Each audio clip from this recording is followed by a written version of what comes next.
The Declaration of Arbroath is a declaration of Scottish independence, made in 1320. It is in the form of a letter in Latin submitted to Pope John XXII, dated April 6, 1320, intended to confirm Scotland's status as an independent, sovereign state and defending Scotland's right to use military action when unjustly attacked. Generally believed to have been written in the Arbroath Abbey by Bernard of Kilwinning, then Chancellor of Scotland and Abbot of Arbroath, and sealed by 51 magnates and nobles, the letter is the sole survivor of 3 created at the time.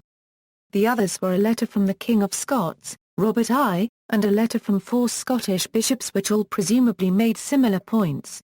Overview: the declaration was part of a broader diplomatic campaign which sought to assert Scotland's position as an independent kingdom, rather than being a feudal land controlled by England's Norman kings, as well as lift the excommunication of Robert the Bruce.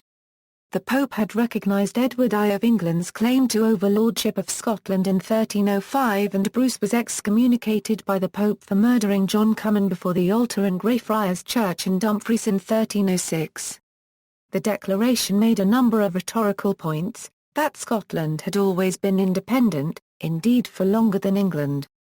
That Edward I of England had unjustly attacked Scotland and perpetrated atrocities. That Robert the Bruce had delivered the Scottish nation from this peril. And, most controversially, that the independence of Scotland was the prerogative of the Scottish people, rather than the King of Scots. In fact, it stated that the nobility would choose someone else to be king if Bruce proved to be unfit in maintaining Scotland's independence. Some have interpreted this last point as an early expression of popular sovereignty, that government is contractual and that kings can be chosen by the community rather than by God alone. It has also been argued that the declaration was not a statement of popular sovereignty but a statement of royal propaganda supporting Bruce's faction. A justification had to be given for the rejection of King John, in whose name William Wallace and Andrew de Murray had rebelled in 1297. The reason given in the declaration is that Bruce was able to defend Scotland from English aggression, whereas, by implication, King John could not. To this man, inasmuch as he saved our people, and for upholding our freedom, we are bound by right as much as by his merits, and choose to follow him in all that he does. Whatever the true motive, the idea of a contract between king and people was advanced to the Pope as an excuse for Bruce's coronation whilst John de Balliol still lived in papal custody. There are 39 names at the start of the document, all of whom may have had their seals appended, probably over the space of some weeks and months, with nobles sending in their seals to be used. It is thought likely that at least 11 more seals than the original 39 might have been appended. The declaration was then taken to the papal court at Avignon by Bishop Kinninmond, Sir Adam Gordon and Sir Odoard de Maubuisson. The Pope heeded the arguments contained in the declaration, influenced by the offer of support from the Scots for his long-desired crusade if they no longer had to fear English invasion. He exhorted Edward II in a letter to make peace with the Scots, but the following year was again persuaded by the English to take their side and issued 6 bulls to that effect. It was only in October 1328, after a short-lived peace treaty between Scotland and England, the Treaty of Edinburgh-Northampton, that the interdict on Scotland and the excommunication of its king were finally removed.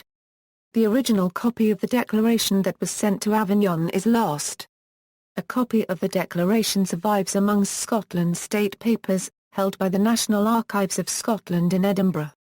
The most widely known English-language translation was made by Sir James Fergusson, formerly Keeper of the Records of Scotland, from text that he reconstructed using this extant copy and early copies of the original draft. One passage in particular is often quoted from the Fergusson translation.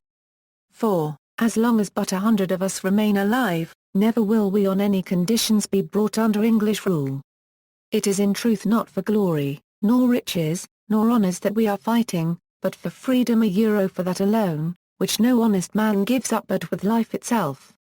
See also, Declaration of Independence, Claim of Right for Scotland, List of signatories of the Declaration of Arbroath, Baron's Letter, 1301, Refutation by English barons of Pope's claim to Scottish suzerainty.